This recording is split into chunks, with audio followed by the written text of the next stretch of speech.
Hello everyone, this is Govind sir. Welcome back to lecture number 13. Continuation of 4th chapter, Magnetic Effect of Electric Current.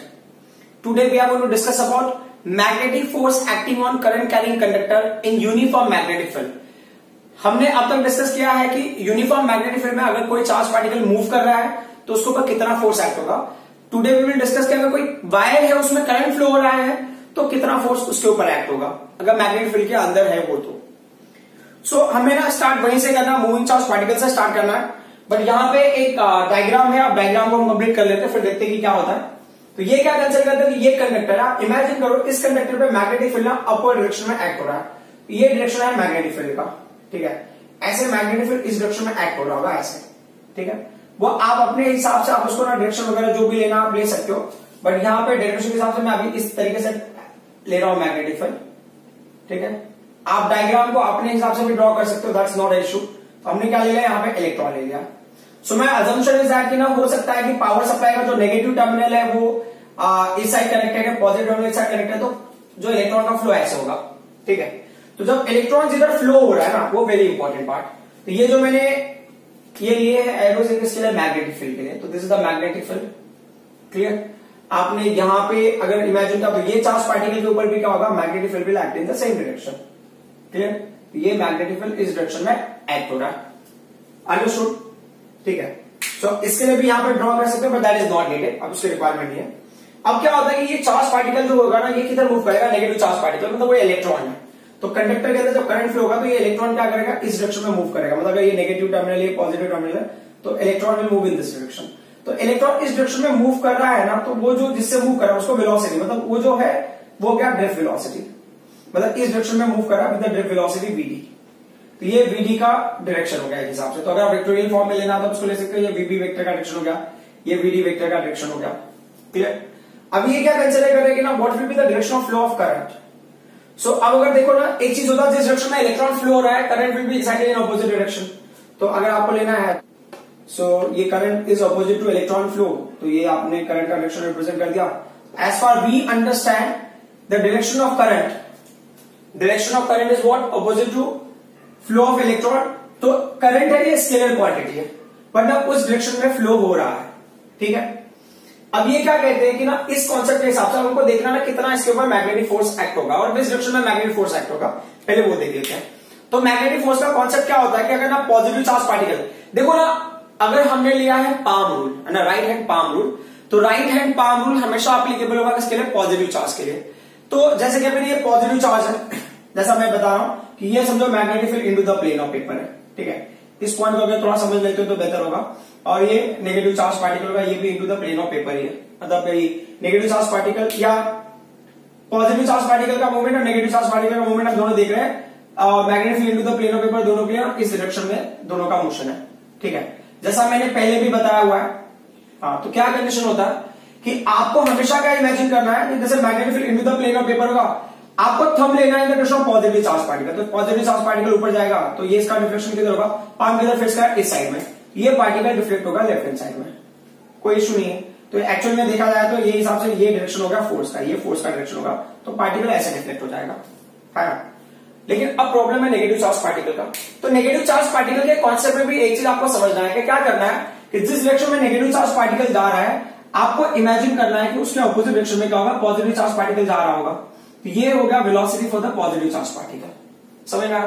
तो अब ये क्या बताते हैं कि आपने इस पॉजिटिव चार्ज पार्टिकल के हिसाब से लोगे पाम रूल, जब भी आप अप्लाई करोगे तो आप वहां पे इमेजिन करोगे पॉजिटिव चार्ज पार्टिकल को. तो जिस डायरेक्शन में नेगेटिव चार्ज पार्टिकल जा रहा है positive charge particle will go exactly opposite to that. तो magnetic field into the plane of paper है, इलेक्ट्रॉन ऐसे जा रहा है तो ये थंब के हिसाब से ऐसे जा रहा है. तो अब क्या करना, थंब को मुझे रिवर्स करना पड़ेगा ऐसे. तो positive charge particle will go opposite to negative charge particle, तो पॉजिटिव चार्ज पार्टिकल का डायरेक्शन डाउन होगा. अब देखो पाम किधर फेस कर रहा है, इस साइड में फेस कर रहा है, तो ये पार्टिकल रिफ्लेक्ट हो गया इस डायरेक्शन में. समझ में आ रही बात. तो ये क्या हो गया, आपको एक्चुअल में देखा जाए तो फोर्स का डायरेक्शन ये होगा, ठीक है. बट ये क्या होगा, ऐसे जा रहा है आगे तो वो डिफ्लेक्ट होकर इस डायरेक्शन में चला जाएगा, इसको फॉलो करते हुए. तो जहां पे नेगेटिव चार्ज पार्टिकल है वहां पे भी अगर आपको डायरेक्शन फाइंड आउट करना है तो आप डायरेक्शन किसके हिसाब से फाइंड आउट करोगे, बाय पुटिंग या by applying palm rule to the direction of positive charge particle. वहां पे आप पॉजिटिव चार्ज पार्टिकल को इमेजिन करोगे, वो पॉजिटिव चार्ज पार्टिकल कौन से डायरेक्शन में जाएगा उसके अकॉर्डिंगली आप क्या करोगे, पाम रूल अप्लाई करके आप डायरेक्शन ऑफ डिफ्लेक्शन ऑफ वो चार्ज पार्टिकल का फाइंड आउट करते हो। ठीक है, ये पॉइंट ना बहुत इंपॉर्टेंट रोल प्ले करता है। क्यों करता है वो चीजें मैं अभी थोड़ी देर में एक्सप्लेन करता हूं। ठीक है, तो अभी क्या कह रहे हैं कि आप इस रूल के हिसाब से हम देखते हैं। तो मेरे साथ मैग्नेटिक फील्ड, सिंपल सा कॉन्सेप्ट है, मैग्नेटिक फील्ड ऊपर है, मेरे साथ चार्ज पार्टिकल, तो चार्ज पार्टिकल देखो ना, ये देखो ये नेगेटिव चार्ज पार्टिकल इस डायरेक्शन में जाएगा, तो पॉजिटिव चार्ज पार्टिकल का उसका ऑपोजिट में होगा, तो direction of current is the direction of positive charge particle. तो क्या होगा, आपने मैग्नेटिक फील्ड ऊपर ले लिया, पॉजिटिव चार्ज पार्टिकल इस डायरेक्शन में जाएगा, तो पाम किधर फेस करेगा, इधर फेस करेगा।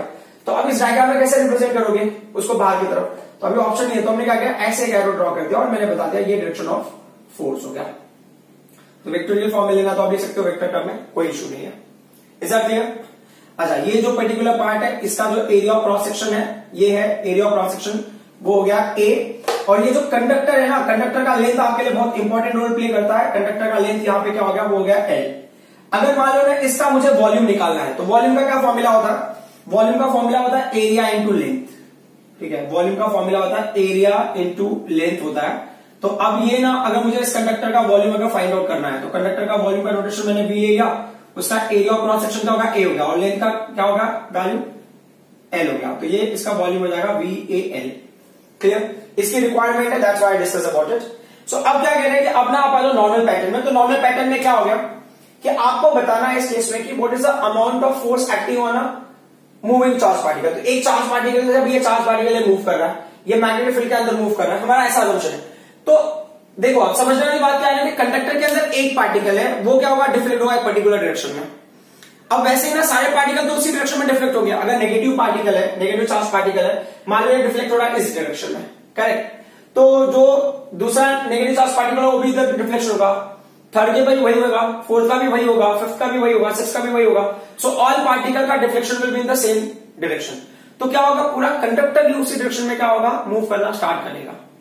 अंडरस्टूड? तो हमें क्या करना है कि अगर फाइंड आउट करना है फोर्स, तो हम क्या करते हैं, पहले इंडिविजुअल चार्ज पार्टिकल पे निकालते हैं। तो आप यहां पे लिखते हो force acting on a moving charge particle in uniform magnetic field. Formula हमको पता है, ये है F vector is equal to, ये हो गया ना Q V vector cross B vector. Clear? अब यहां पर ना स्टोरी में छोटा सा ट्विस्ट है। ट्विस्ट क्या है कि ये ना आप इमेजिन करते हैं कौन सा चार्ज पार्टिकल है, ये positive charge particle. Got it?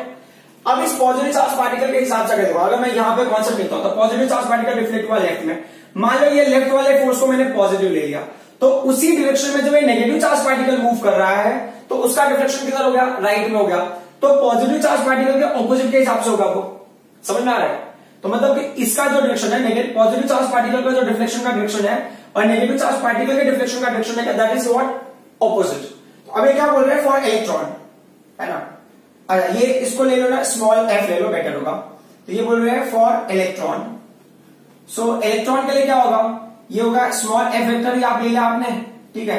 अब ये बोल रहे हैं क्यू का जगह पे आपने ई ले लिया, और जो वेलोसिटी है वो कौन सी वेलोसिटी होगी, ड्रिफ्ट वेलोसिटी होगी, इनटू क्या हो गया, क्रॉस बी वेक्टर हो गया।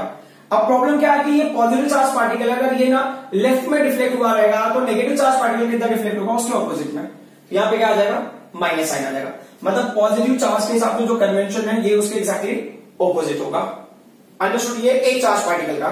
तो अब ये क्या बता रहे हैं कि ऐसा करके इस सिस्टम में कितने चार्ज पार्टिकल है, how many charge particle we are in this system. तो आप पहले इमेजिन करोगे, अब ये सिलेंडर है, तो आपने इमेजिन किया कि यहां पे ना स्मॉल सिलेंडर इमेजिन करते हो, ये सिलेंडर, और ये जो सिलेंडर है, ये सिलेंडर का वॉल्यूम कितना है, इसका वॉल्यूम है 1 यूनिट क्यूबिक वॉल्यूम, ये है 1 यूनिट क्यूबिक।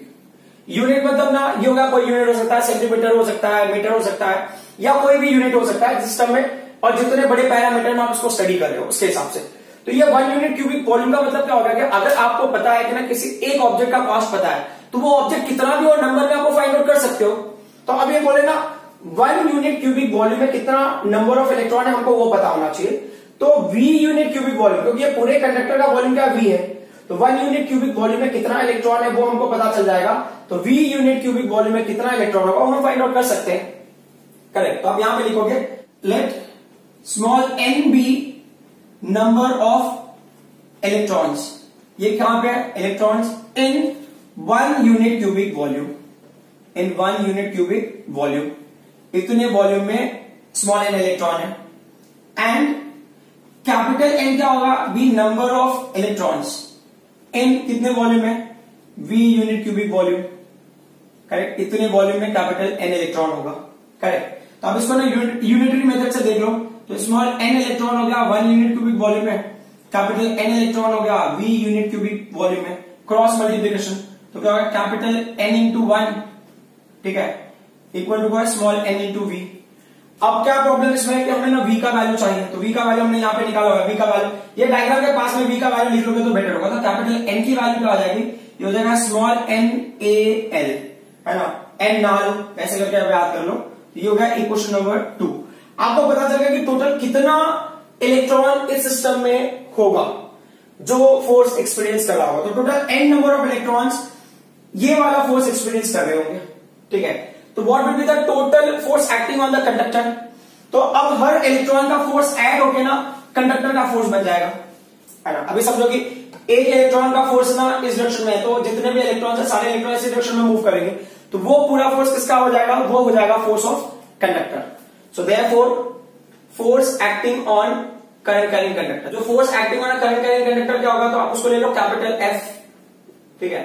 और ये क्या बोल रहा है कि total n number of charge particle है, करेक्ट, इलेक्ट्रॉन है, और f amount of force experience करे, तो वेक्टर फॉर्म में ले लो इनको, क्लियर। अब इसको थोड़ा और एक्सटेंड करेंगे तो ये वैल्यू का जाएगा कैपिटल f वेक्टर, इसको लेना है तो आप ले लो इसको इक्वेशन नंबर 3 ले लो। अब बता दो कि किसकी किसकी वैल्यू आप पुट कर रहे हो, तो आप कैपिटल n की वैल्यू पुट करो, f की वैल्यू पुट करो, कैपिटल n इक्वेशन 2 से capital this f vector small f vector क्या हो गया, वो आप इक्वेशन 1 से पुट कर रहे हो, तो आप क्या बोलोगे यहाँ पे put equation number 1 and equation number 2 in equation number 3 and what do we get, so total force acting on conductor क्या होगा, capital F vector is equal to capital N की वैल्यू क्या है, वो small n है, a है और ये l है, करेक्ट। और उसके बाद यहां पे क्या होगा, small f vector की वैल्यू क्या है, वो माइनस है, तो माइनस की वजह से क्या करना, माइनस यहां पे ले लो, इसके यहां पे ये माइनस ऐसा हो गया ना, और उसके बाद क्या होगा स्मॉल e हो गया, फिर ब्रैकेट में क्या होगा v d vector cross b vector, clear. अब यहां पे ना कुछ चीजें ना टेक्निकल टर्म्स है जो आपको समझना बहुत जरूरी है, दैट इज कि अगर आपके पास समझो कि कोई नंबर है या कोई स्केलर क्वांटिटी है ना, जैसा भी इसके ऊपर वेक्टर नहीं है तो ये स्केलर क्वांटिटी है, तो क्या होता है जब स्केलर क्वांटिटी को ना वेक्टर क्वांटिटी, जैसे ये क्रॉस मल्टीप्लाइड है, बराबर, तो अब अगर इसको ना इसके अंदर लेके जाना चाहते हो या इस ब्रैकेट को ओपन करना चाहते हो, तो ये जो होगा ना किसी एक के साथ में मल्टीप्लाई हो जाएगा, किसी एक वेक्टर के साथ में, या तो वीडी वेक्टर के साथ में मल्टीप्लाई होगा या तो बी वेक्टर के साथ में मल्टीप्लाई हो जाएगा। तो ये क्या होगा, देयरफॉर अगर आपको लेना है तो आपने लिया एफ वेक्टर, क्योंकि माइनस ये एन हो गया, ए हो गया, एल हो गया, ये स्मॉल ई हो गया, और ये क्या हो गया ड्रिफ्ट वेलोसिटी वाला जो वेक्टर से मल्टीप्लाई हो गया, फिर क्रॉस क्या होगा ये बी वेक्टर, मतलब ये एक वेक्टर होगा और ये क्या होगा सेकंड वेक्टर होगा, तो this vector cross this vector, समझ में आई बात। इसको अगर आपको लेना है तो इसको ले लो आप इक्वेशन नंबर 4। अब ना यहाँ पे एक छोटा सा कंडीशन है कि ड्रिफ्ट वेलोसिटी हमको मिलता किस टर्म में, तो कोई ऐसा टर्म है जहां पे हमने ड्रिफ्ट वेलोसिटी की वैल्यू हमने ऑब्टेन की है, तो करंट इलेक्ट्रिसिटी में था formula relation between the current and drift velocity, तो आप लिखते हो ना सिंस, आप बताते हो कि करंट का फॉर्मूला क्या है, करंट का formula I is equal to, उसके लिए हमने एक टेक्निक लिया था न्यूली मतलब any wait V subscript D, तो A area of cross section हो गया, एन नंबर डेंसिटी हो गया चार्ज पार्टिकल का, कितने नंबर्स होंगे वो 1 यूनिट क्यूबिक वॉल्यूम के अंदर, और फिर ई क्या हो गया चार्ज ऑफ 1 इलेक्ट्रॉन हो गया, and VD is what drift velocity. तो अब ये क्या कह रहे हैं ना, इसको आपको ना रिप्रेजेंट करना, तो यहाँ पे क्या होगा, अगर आप ध्यान से देखोगे तो यहाँ पे क्या है एन है, यहाँ पे भी एन है, यहाँ पे ए है, यहाँ पे भी ए है, यहाँ पे ये, यहाँ पे भी ये, यहाँ पे वीडी है, यहाँ पे भी वीडी है, सिर्फ एक क्वांटिटी मिसिंग है, दैट इज एल। अभी क्या कह रहे हैं ना, इनको अपना दोनों साइड में एल से मल्टीप्लाई कर दो, तो ये आई इंटू एल हो गया। अगर मैं उस हिसाब से लिखूं ना, तो if I am writing in that way, तो आप एन की वैल्यू है आपके पास, फिर ए की वैल्यू है, ये एन की वैल्यू है और आपके पास ए की वैल्यू है, करेक्ट ना। फिर उसके बाद एल की वैल्यू आपने मल्टीप्लाई कर दिया यहाँ पे, ठीक है। मैं ना उस टर्म में लिखने की कोशिश कर रहा हूं सो दैट ना हमको बाद में थोड़ा सा कंपेयर करने में इजी हो जाए।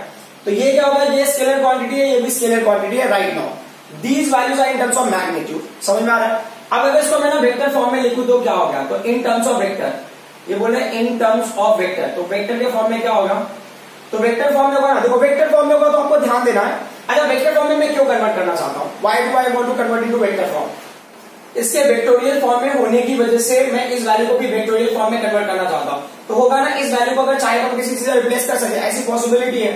तो अब ये बोल रहे हैं कि अगर मैंने VD वेक्टर को मैंने यहाँ पे वेक्टर ले लिया, करेक्ट, तो यहाँ पे क्या होगा ना, करंट इज अ मैग्नीट्यूड, ये स्केलर क्वांटिटी है, तो क्या है, length can be a vector quantity.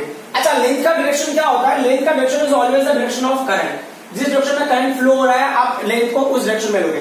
तो देखो करंट इस डायरेक्शन में फ्लो हो रहा है तो लेंथ का डायरेक्शन वही होगा, तो आपने क्या किया, लेंथ को वेक्टर टर्म में ले लिया। Is that clear? अब प्रॉब्लम ये है ना कि वेक्टर को देखना कि मुझे ना ड्रिफ्ट वेलोसिटी और लेंथ वेक्टर सेम डायरेक्शन में जा रहे हैं, अपोजिट डायरेक्शन में जा रहे हैं, तो drift velocity is going on left hand side and length vector is going on right hand side, तो ये क्या होगा, दोनों अपोजिट डायरेक्शन में जा रहे हैं, तो इसके लिए क्या करोगे आप यहाँ पे माइनस साइन ले लोगे, ठीक है। तो ये क्या हुआ, अच्छा सॉरी मैंने यहीं पर रिप्रेजेंट कर दिया, इसको हमें अगले इक्वेशन में लिखना। तो अगर इन फॉर्म ऑफ वेक्टर अगर आप लिखते हो इन फॉर्म ऑफ वेक्टर, तो क्या होगा, देयरफॉर ये होगा I हो गया, ये होगा L वेक्टर हो गया, इज इक्वल टू आपके पास होगा माइनस साइन होगा, ये N होगा, ये A हो गया, L हो गया, E हो गया एंड V वेक्टर, समझ आया, ये वेक्टोरियल फॉर्म होगा। तो this is what equation number 5। अभी क्या करेगा, 4 और 5 को रिलेट कर दो, कैसे रिलेट करोगे वो देख लो। तो यहाँ पे होगा ना ले VD, ठीक है, ना ले VD, तो ये वैल्यूज है यहाँ पे देखो, ना ले VD, ये पूरी वैल्यूज विद माइनस साइन है ना, उस पूरी वैल्यू को हम रिप्लेस कर सकते हैं, करेक्ट। तो आप क्या लिखोगे यहाँ पे, so from equation number 4 and 5 हमें क्या मिल रहा है, so capital F vector is equal to, we are going to replace minus NaLeVD की वैल्यू को I into L vector cross V vector सब क्या करेंगे, रिप्लेस करेंगे, जैसा हमने ना यहाँ पे किया था कि आपने क्या कहते हैं यहाँ पे स्केलर क्वांटिटी को अंदर लेके गए तो एक वेक्टर से मल्टीप्लाई हो गया था। अब क्या करेंगे ना, आप एक काम करो, स्केलर क्वांटिटी को बाहर रखो, फिर क्या होगा, L वेक्टर क्रॉस क्या हो जाएगा, ये V वेक्टर हो जाएगा। तो अब अगर इसको और आगे एक्सटेंड करोगे in terms of magnitude if you want to take, तो होगा F इक्वल टू क्या हो जाएगा, I L B sin theta आपको मिल जाएगा। तो ये हो गया amount of magnetic force acting on a current carrying conductor. तो अब इसके लिए अगर आप पाम रूल अप्लाई कर दो ना करंट कैरिंग कंडक्टर के लिए, तो क्राइटेरिया बहुत सिंपल है। मैंने ना स्टार्टिंग में when I introduce palm rule for the first time, that time I mention, है ना, ये फोर्स के लिए when I introduce the palm rule for the force, उस टाइम पे मैंने बताया था कि जो थंब होता है वो क्या इंडिकेट करता है, thumb will indicate the direction of positive charge और will indicate the direction of current. तो ये क्या होगा कि आपका जो फिंगर्स जिधर पे इंडिकेट कर रहे हैं, द टिप्स ऑफ फिंगर्स जिधर इंडिकेट कर रहा है वो हो गया डायरेक्शन ऑफ मैग्नेटिक फील्ड, और जो थंब जिधर इंडिकेट करेगा that is the direction of current. तो पाम जिधर इंडिकेट करेगा that is the direction of what, magnetic force acting on the current carrying conductor. तो अब मैं एक छोटा सा एग्जांपल ही ले लेते हैं हम समझने के हिसाब से कि देखते हैं कि हमको आ रहा है या नहीं आ रहा है। आप इमेजिन करो कि मेरी जगह पे ना नॉर्थ पोल है और आपकी जगह पे साउथ पोल है, ठीक है, आपके साइड में, और बीच में ये कंडक्टर है, तो मैग्नेटिक फील्ड ऐसे हो गया। अभी क्या कह रहे हैं, इसमें करंट ना इस साइड से इस साइड में जा रहा है, ठीक, मेरे लेफ्ट हैंड साइड में जा रहा है और आपके हिसाब से आपके राइट हैंड साइड में जा रहा होगा, ठीक है। तो मैग्नेटिक फील्ड किधर होगा, मेरे यहां से आपकी तरफ है, तो मैग्नेटिक फील्ड इस डायरेक्शन होगा, करेक्ट। अब क्या बोले, करंट कौन से डायरेक्शन में जा रहा है, करंट ये जो है इस डायरेक्शन में जा रहा है। अब ये फोर्स किधर एक्ट हो रहा है, डाउनवर्ड ना, पाम फेस करे डाउनवर्ड, तो ये कंडक्टर डाउन जाएगा। बट अगर मान लो कि ना यही होता, मैग्नेटिक फील्ड उधर होता और करंट का डायरेक्शन ऑपोजिट होता, तो मान लो मैग्नेटिक फील्ड वैसे रखा, करंट का डायरेक्शन ऐसे होता, तो ये रॉड क्या होता, ऑटोमेटिकली ऊपर जाता। ऑटोमेटिकली मतलब because of magnetic force it will start going up. अब हमें ना ये पर्टिकुलर पॉइंट को थोड़ा सा एम्फसाइज करना है, ये वाले पॉइंट को। तो इसका मतलब ना देखो, ये जो फॉर्मूला है, इस फॉर्मूले को क्या समझ रहे हो आप, कैसे समझोगे, उस फॉर्मूले को अगर हम समझने की कोशिश करते हैं तो वी आर हैविंग कंडीशंस। ये हो सकता है कि आपने जो कंडक्टर लिया है ना, the conductor which you are going to take और which conductor which you are taking, है ना, ऐसा कंपल्सरी तो है नहीं कि वो कंडक्टर एक्जैक्टली मैग्नेटिक फील्ड को परपेंडिकुलर हो या मैग्नेटिक फील्ड उस कंडक्टर को परपेंडिकुलर हो। तो ये हो गया आपका नेगेटिव चार्ज पार्टिकल, वो इस डायरेक्शन में ड्रिफ्ट वेलोसिटी है, ये डायरेक्शन उसका क्या है, करंट का है। तो अब ये बोल रहे ना, हो सकता है इसका मैग्नेटिक फील्ड इस डायरेक्शन में एक्ट हो रहा होगा, ठीक है। तो ये क्या हो गया, ये एंगल थीटा होगा, क्योंकि ना डायरेक्शन ऑफ करंट के ही डायरेक्शन में आपको लेंथ मिलेगा, है ना, जो ये लेंथ का डायरेक्शन होगा करंट के डायरेक्शन में मिलेगा, तो लेंथ के साथ में यही एंगल बनेगा, समझ में आ रहा है। तो उसके हिसाब से आपको जो फॉर्मूला मिला है वो क्या मिला है, F is equal to I L B sine theta मिला है, करेक्ट। अब ना इसमें 3 केसेस हो गए। द फर्स्ट केस क्या होगा, इफ लेंथ ऑफ कंडक्टर है ना is parallel to magnetic field, parallel to B ले लो चलेगा। तो मतलब ना जिस डायरेक्शन में करंट फ्लो हो रहा है और जो डायरेक्शन ऑफ मैग्नेटिक फील्ड है दोनों सेम डायरेक्शन में, तो थीटा का वैल्यू क्या हो जाएगा, थीटा का वैल्यू 0 हो जाएगा। तो साइन थीटा का वैल्यू क्या होगा, साइन थीटा का वैल्यू भी 0 हो जाएगा। तो what will B amount of force acting on that, amount of force कितना होगा, 0 होगा। तो आप समझ लो जिस डायरेक्शन में मैग्नेटिक फील्ड, मान लो कि ना मैग्नेटिक फील्ड इस डायरेक्शन में मैंने एग्जांपल में लिया था ना, इस डायरेक्शन में, और हमने रॉड को वैसे ले लिया होता, करंट उसी डायरेक्शन में फ्लो हो रहा होता, तो ये रॉड ना अपवर्ड डायरेक्शन में भी नहीं मूव करता, डाउनवर्ड डायरेक्शन में भी नहीं मूव करता। बट अगर जैसे मैंने उसको 90 डिग्री पे टिल्ट कर दिया तो ये क्या करेगा, either move in the downward direction और upward direction depending on the direction of current. और अगर किसी और एंगल पे होगा तो भी क्या करेगा, वो फोर्स एक्सपीरियंस करेगा एंड इट विल मूव। किस डायरेक्शन में मूव करेगा वो डिपेंड करता है on the basis of that right hand palm rule. अब ये क्या बोल रहे हैं कि दूसरा कंडीशन क्या है इसमें, if conductor is antiparallel, if the length of conductor is antiparallel to B. Antiparallel मतलब ना जिस डायरेक्शन में करंट फ्लो हो रहा है, मैग्नेटिक फील्ड उसके ऑपोजिट डायरेक्शन में एक्ट हो रहा होगा, करेक्ट? क्योंकि लेंथ ऑफ कंडक्टर आप किसके हिसाब से लेते हो, length of conductor you are taking in the direction of this current. तो ये क्या होगा कि इस केस में थीटा का वैल्यू क्या होगा, थीटा का वैल्यू होगा 180 डिग्री, देयरफॉर साइन थीटा का वैल्यू होगा, sine theta will be what, 0, and what will be the amount of magnetic force, magnetic force की वैल्यू अगेन क्या हो गई, 0 हो गई, करेक्ट? अब ना हम आगे बढ़ते हैं, तो when we are going ahead, so what is the criteria? So they are saying कि अगर ना ये हमने एग्जांपल अभी लिया था, जो एग्जांपल मैं अभी आपको दिखा रहा था वो परपेंडिकुलर वाला ही था। तो परपेंडिकुलर वाले में क्या होता है कि if length of conductor is perpendicular to magnetic field, magnetic field in the sense B, तो थीटा का वैल्यू क्या होगा, थीटा का वैल्यू हो जाएगा 90 डिग्री, तो क्या होगा, साइन थीटा का वैल्यू क्या हो जाएगा, साइन थीटा विल बी 1, तो साइन थीटा 1 हो गया, तो एफ का वैल्यू क्या होगा, आपको मिला आई मिला, एल मिला, बी मिला ना, साइन थीटा की वैल्यू क्या हो गई, 1 हो गई। तो what is the amount of force acting on this, वो हो गया I L B, amount of force will act on this one. So ये हो गया आपका magnetic force acting on a current carrying conductor. तो सिस्टम में एक नया कंडीशन आ गया, मूविंग चार्ज पार्टिकल का क्या था, क्यूबी भी साइन थीटा था, और करंट कैरिंग कंडक्टर का क्या हो जाएगा, I L B sine theta. कभी कभी लोग ना बहुत कंफ्यूज हो जाते हैं करंट कैरिंग कंडक्टर और मूविंग चार्ज पार्टिकल में। I don't understand why. Moving charge particle, charge है तो क्यूबी साइन थीटा, वेलोसिटी दिया रहेगा मूविंग चार्ज पार्टिकल ना, और करंट कैरिंग कंडक्टर, कंडक्टर है और करंट कैरी कर रहा है, तो क्या होगा, I L B sine theta. So it will help you in understanding the remaining concepts which we are going to discuss now. This topic is based on whatever we did just now. So magnetic force between two parallel current carrying conductor for parallel currents, anti-parallel currents. तो देखो ये दो conductor है, ये दोनों parallel है। Parallel currents का मतलब both currents will flow in both conductor, currents will flow in same direction, और एंटी पैरेलल मतलब both conductors में current will flow in opposite directions. ये हो गया एंटी पैरेलल, सेम डायरेक्शन होगा तो पैरेलल और ऑपोजिट डायरेक्शन होगा तो एंटी पैरेलल। सो अब यहां पे क्या होगा कि आपको अज्यूम करना है कि जो फर्स्ट कंडक्टर में करंट फ्लो हो रहा है उसकी वैल्यू I1 होगी, जो सेकंड कंडक्टर में करंट फ्लो हो रहा होगा दैट इज व्हाट, I2।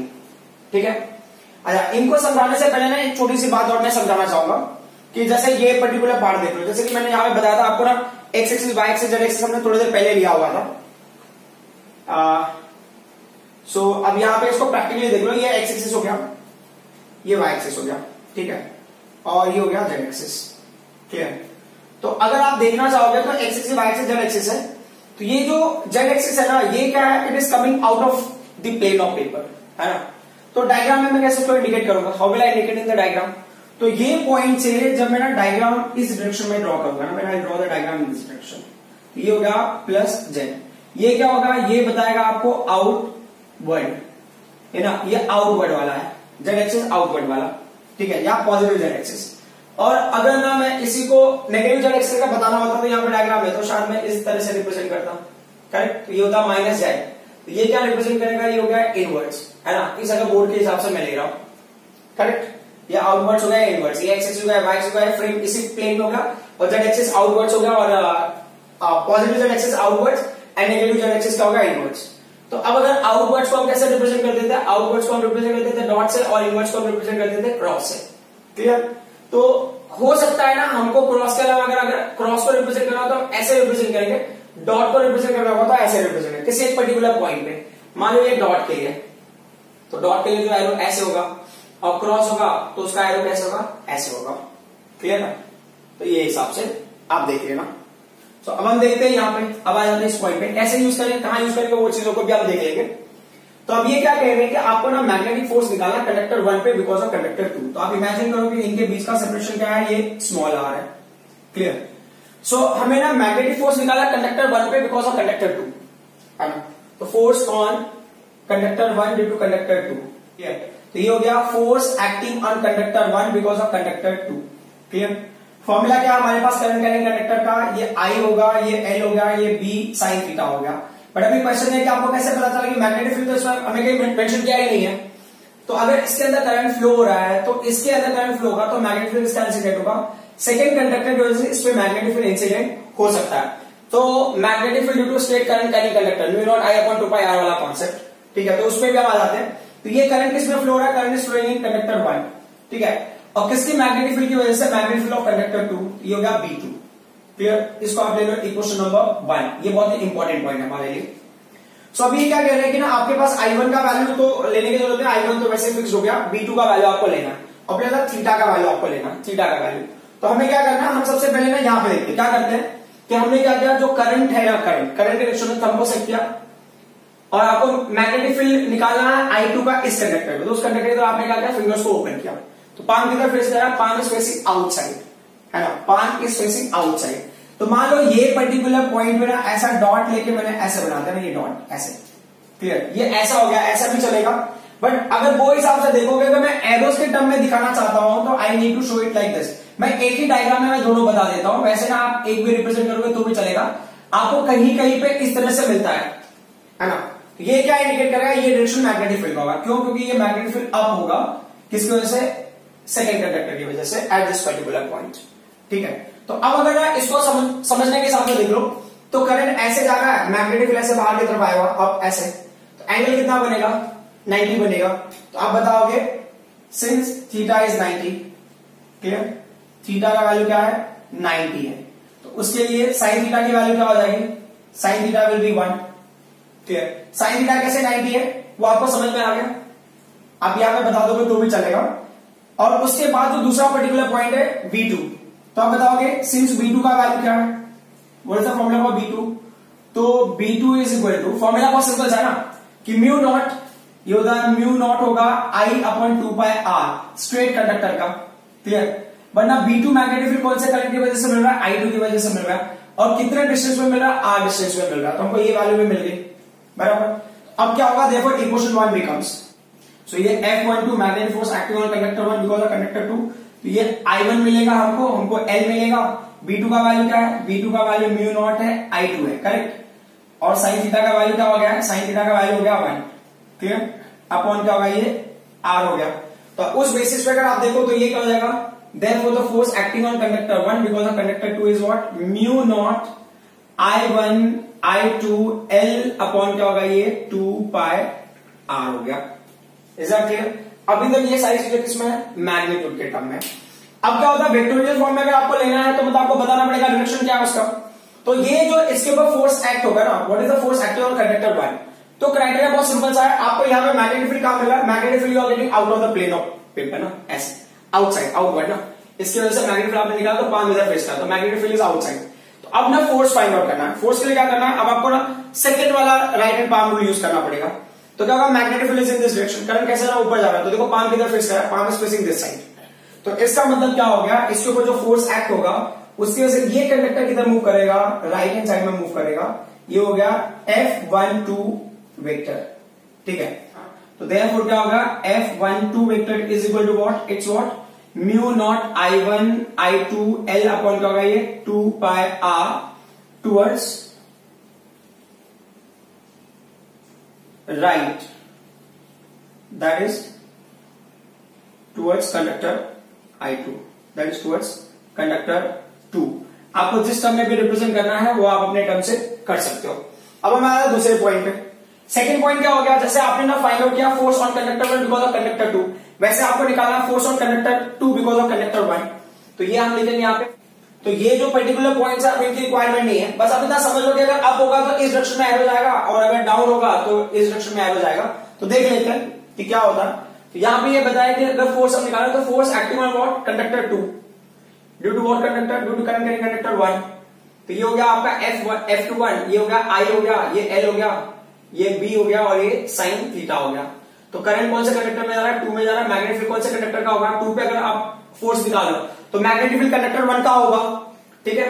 सो अब इसको लेना है तो आप ले लो, इसको इक्वेशन नंबर 2 ले लो, याद चलेगा, ठीक है। इसको अपना, इसको इक्वेशन नंबर 2 ले लो, इसको हम इक्वेशन नंबर 3 ले लेते हैं, ठीक है। तो अब क्या है ना, अब वैल्यूज वैसे निकालेंगे जैसे हमने पहले निकाला हुआ था। अब बताओगे सिंस ठीक है, ये जरा स्पेस का इशू हो सकता है, तो थोड़ा सा देख लेते हैं। क्लियर? तो अब यहां पे बताओगे, क्या बताओगे आप? सिंस थीटा का वैल्यू कैसे लोगे आप? थीटा का वैल्यू देख लेते हैं। तो अब हमें क्या करना है, यहां पे मैग्नेटिक फील्ड निकालना है इस कंडक्टर की वजह से। तो कंडक्टर का करंट किधर जा रहा है? ऐसे जा रहा है, तो ये डायरेक्शन ऑफ करंट हो गया। आपको मैग्नेटिक फील्ड निकालना है, तो you just open your fingers towards that conductor. So अब क्या होगा, पाम किधर फेस करा है? इनसाइड की तरफ। तो आपने क्या किया, यहां पे इंडिकेट करना, तो आप ऐसे क्रॉस दिखा दो। तो अब ये क्रॉस का होता है इनवर्ट्स। इनवर्ट्स का कैसा होगा? इनवर्ट्स के लिए ये एरो इस डायरेक्शन में होगा, तो ये होगा आपका magnetic field in this direction. तो ये क्या हो जाएगा? ये होगा B1। क्लियर? तो ये थीटा का वैल्यू क्या होगा, उस हिसाब से भी देख लो कि ये आपका करंट ऐसे जा रहा है, magnetic field into the plane of paper है, तो थीटा का वैल्यू क्या हो जाएगा? 90 हो जाएगा। सो जब थीटा का वैल्यू 90 हो गया, तो साइन थीटा का वैल्यू क्या होगा? Therefore sine theta will be what? It will be 1। Got it? अब क्या करना है, हमको मैग्नेटिक फील्ड निकालना है। तो since what is the value for B1? B1 का वैल्यू कैसे निकालोगे आप? मैग्नेटिक फील्ड B1 का क्या होगा? B1 का मैग्नेटिक फील्ड, तो ये फॉर्मूला सिंपल है ना, म्यू नॉट है, I है अपॉन 2 पाई R है। So where I is what? Current flowing in conductor 1। तो इसके अंदर करंट फ्लो हो रहा है, वो I1 हो गया। इसका मैग्नेटिक फील्ड हम यहां पे निकाले, तो डिस्टेंस की वैल्यू R हो गई, तो आप R को R ही रहने दोगे। तो अब कौन सा इक्वेशन चेंज होगा? Therefore equation 3 becomes, equation 3 becomes, या आप इसको लिखोगे F21 इज इक्वल टू, ये हो गया I2L, और B1 की जगह हम क्या लिखेंगे? म्यू नॉट हो गया, ये I1 हो गया, अपॉन क्या होगा? ये 2 पाई R हो गया।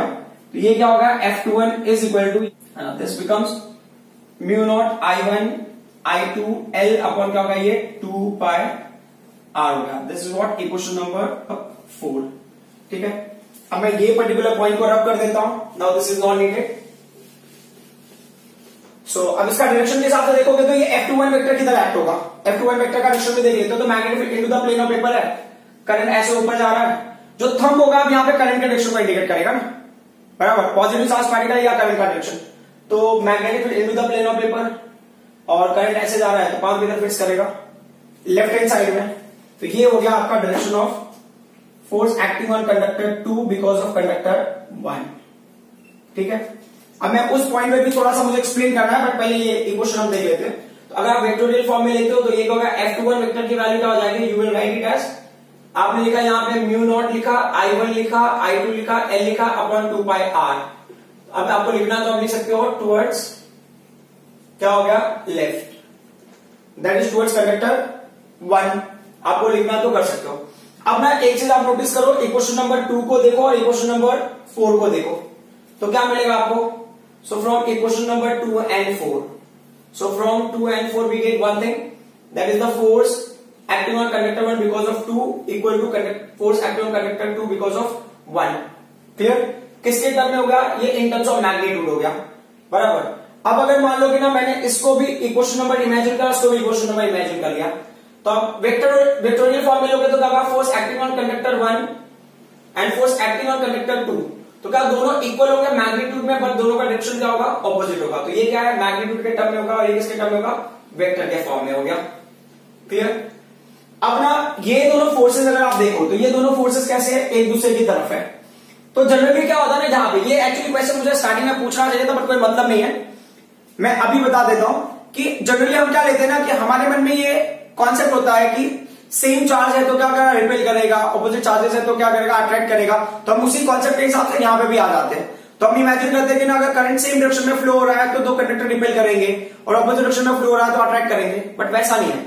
यहां पे क्या होता है कि जब भी करंट सेम डायरेक्शन में फ्लो होगा, तो देखो ना, ये कंडक्टर इधर मूव कर रहा है, ये कंडक्टर इधर मूव कर रहा है, तो इसकी वजह से क्या हो रहा है? यहाँ पे अट्रैक्शन हो रहा है। तो जब भी दो कंडक्टर सेम डायरेक्शन में करंट फ्लो करेंगे, तो उनके बीच में कैसा होगा? फोर्स ऑफ अट्रैक्शन होगा। There will be force of attraction between them. तो ये दो कंडक्टर एक दूसरे को अट्रैक्ट करेंगे। ऐसा किया? चलो ठीक है। अब अगर मैं मान लो कि इसके लिए मैं शॉर्टकट टेक्निक बता रहा हूं, डायग्राम आपको ड्रॉ करना होगा, तो आप तो इतनी बात तो समझ ही गए होंगे कि दो कंडक्टर में यहां पे बताता हूं कि दो कंडक्टर है, करंट सेम डायरेक्शन में जा रहा है, तब इसको I1 लिख लिया, आप इसको I2 लिख लिया। सेम डायरेक्शन में जा रहा है, तो उनका डायरेक्शन ऑफ फोर्स क्या होगा? सेम होगा, F12 होगा, सेम होगा, मतलब ऑपोजिट डायरेक्शन में, मतलब दे विल अट्रैक्ट। अब अगर ना आपको मैग्नेटिक फील्ड बताना है, तो आप ना माइकल जैक्सन का स्टेप ले लो, है ना, माइकल जैक्सन स्टेप। तो ये क्या होगा? ये S हो गया और ये S हो गया। तो ये कंडक्टर 1 का मैग्नेटिक फील्ड यहां होगा B1 B2, और ये कंडक्टर 1 का मैग्नेटिक फील्ड होगा यहाँ पे B1। तो आपको उस तरह से डायग्राम मिल जाएगा। ये मतलब थोड़ा सा ऊपर की तरफ होना चाहिए था। Is that clear?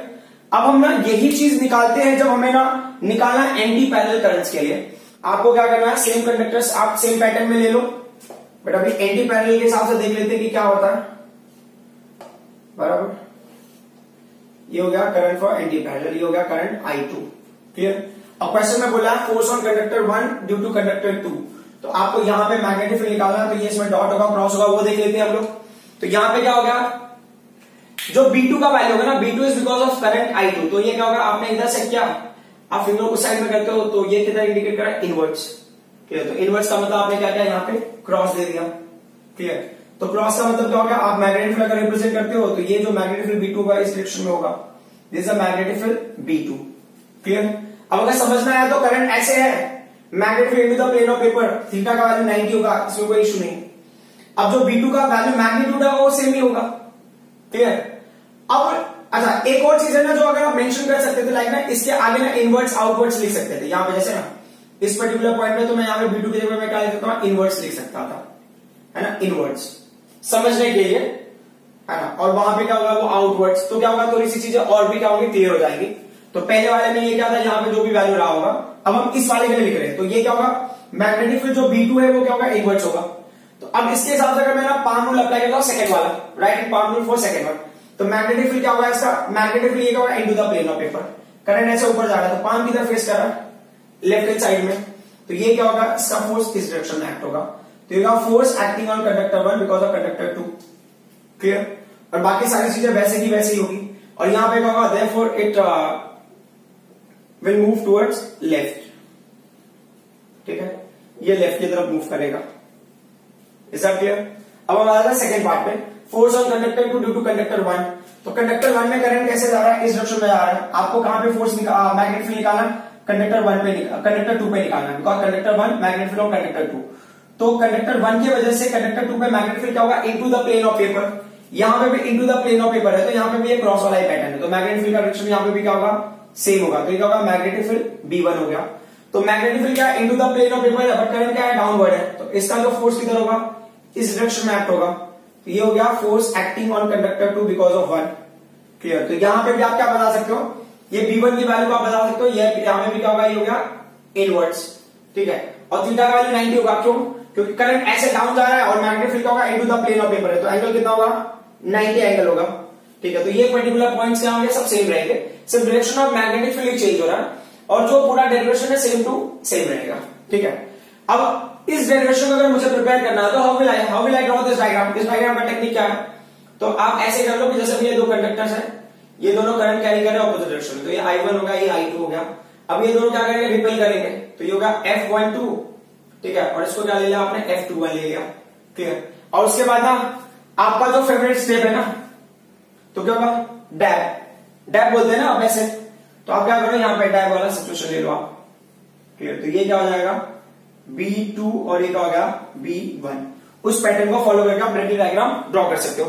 तो जब आप एग्जाम में कर रहे हो, आपको ना शायद हो सकता है डेरिवेशन वगैरह आपको मिल गया, आप इतना टाइम वेस्ट नहीं करना चाहते हो, तो डायरेक्टली डायग्राम क्या कर सकते हो, ड्रॉ कर सकते हो। क्यों? क्योंकि डायग्राम के लिए आपके कुछ मार्क्स होते हैं।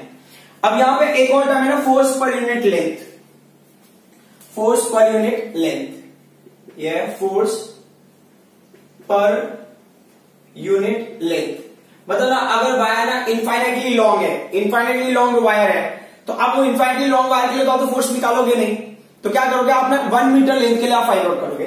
तो क्या होगा, जो F का वैल्यू होगा ना, यहाँ पे F मान लो कि ना मैंने यहाँ पे ले लिया, जनरल F ले लिया, तो force per unit small f से रिप्रेजेंट करता हूं, तो ये क्या होगा, कैपिटल F अपॉन क्या होगा, L होगा। मान लो अगर कंडक्टर 1-2 वाला होगा तो क्या होगा, अपॉन L, और एक होगा F21 वाला भी क्या होगा, अपॉन L, और वैल्यू क्या जाएगा, फॉर्मूला ये म्यू नॉट होगा, current in first conductor, current in second conductor, upon क्या होगा, ये 2 पाई r हो गया। सिर्फ इक्वेशन में क्या होगा, L की वैल्यू नहीं होगी, and this will be the force per unit length. So I hope whatever I explained this part you people understood. It's not a difficult concept, it's very easy. आपको बस क्या करना, थोड़ा सा अटेंशन देने की जरूरत है। ये क्वेश्चन है, define 1 ampere using magnetic force between 2 parallel conductors carrying current. तो जो हमने अभी जो डेरिवेशन किया था, उस डेरिवेशन के बेसिस, उस फॉर्मूले के बेसिस हमको 1 एम्पियर डिफाइन करना है। ठीक है, तो ये ना बहुत ही इंपॉर्टेंट क्वेश्चन है, बोर्ड एग्जाम में कई बार पूछा हुआ है। ये बड़े क्वेश्चन के साथ में एसोसिएट होकर आ जाता है। तो जैसे कि अगर मैं जनरली अगर फॉर्मूला फोर्स का लेता हूं, तो जैसे देखो जनरल फॉर्मूला का मैं फोर्स का लूं, तो किसी भी कंडक्टर के ऊपर एक्ट हो रहा होगा, कोई फर्क नहीं पड़ता, ये म्यू नॉट होगा, ये I1 होगा, ये I2 होगा, करेक्ट, ये लेंथ L हो गया अपॉन ये क्या हो गया 2 पाई R हो गया, ठीक है। तो अब ये क्या बोल रहे हैं कि अगर आपने इसको F अपॉन L ले लिया तो ये क्या हो जाएगा, ये म्यू नॉट हो गया, ये I1 हो गया, ये I2 हो गया, और ये क्या हो गया 2 पाई R हो गया, क्लियर। सो यानी तो आप इसके हिसाब से भी ले लो तो भी चलेगा, फिर हम इसको अपॉन L बाद में देख लेते हैं, या ठीक है कोई इशू नहीं है, ऐसे भी देख लेते हैं। तो ये क्या होगा, म्यू नॉट का वैल्यू क्या होगा, वो हो गया 4 पाई इंटू 10⁻⁻⁷ हो गया। तो अभी क्या बोल रहे हैं ना कि अगर आपको 1 एम्पियर डिफाइन करना है, तो जैसे ना मान लो कि करंट I1 और I2 की वैल्यू सेम होनी चाहिए, और उसकी वैल्यू अगर मान लो 1 एम्पियर मैंने अज्यूम कर लिया, ठीक है। एट द सेम टाइम आपको क्या करना है, जो ना R की वैल्यू ना सेपरेशन बिटवीन जो कंडक्टर्स होंगे, है ना, ये दो कंडक्टर्स के बीच का जो सेपरेशन होगा, जो R की वैल्यू, उसको आपको क्या लेना है 1 मीटर ले लेना। तो ये बोल रहे हैं जो R की वैल्यू उसको भी आप ले लो 1 मीटर ले लो। तो ये 4 पाई हो गया 10⁻⁷ हो गया इंटू I1 की वैल्यू 1 होगी, I2 की वैल्यू भी क्या होगी 1 होगी, है ना, ये 1 एम्पियर है। तो बाद में इसके बेसिस हम डिफाइन करेंगे। तो ये क्या होगा 2 पाई हो गया इंटू ये 1 हो गया, तो 2 पाई इसको कैंसिल करेगा तो क्या होगा 2 होगा, तो क्या होगा 2 इंटू 10⁻⁷, ये F अपॉन L है, तो इसका यूनिट क्या होगा न्यूटन पर मीटर हो जाएगा, ठीक है। सो ये हो गया this much amount of force per unit length of conductor, clear, this much amount of force per unit length of conductor, this is the force per unit length. तो अब इसको डिफाइन करने के लिए क्या बोलते हैं कि आपने इस फॉर्मूले के हिसाब से ही ले लो। तो बोल रहे ना 1 ampere current is that value of steady current, है ना, 1 ampere current is that value of steady current which flows in each of two parallel conductor, which flows in each of two parallel conductor, मतलब I1 में भी 1 ampere current flow होगा और I2 में भी क्या होगा 1 एम्पियर करंट फ्लो होगा। So it's a steady current which flows in each of two parallel conductors, ठीक है। और ये कंडक्टर्स का क्या बताया, of the negligible cross section and kept in a vacuum separated by 1 meter distance and produces force of 2 into 10⁻⁷ Newton per unit length, या 2 into 10⁻⁷ Newton per metre भी हो सकता है, या पर यूनिट लेंथ भी ले सकते हो ऑफ द कंडक्टर, ठीक है। तो ये जो है एम्पियर को डिफाइन करने का पैटर्न हो गया 1 एम्पियर का। सो इसके साथ में ही ये टॉपिक्स हमारे फिनिश होते हैं। I hope whatever I explain you people understood. Thank you very much.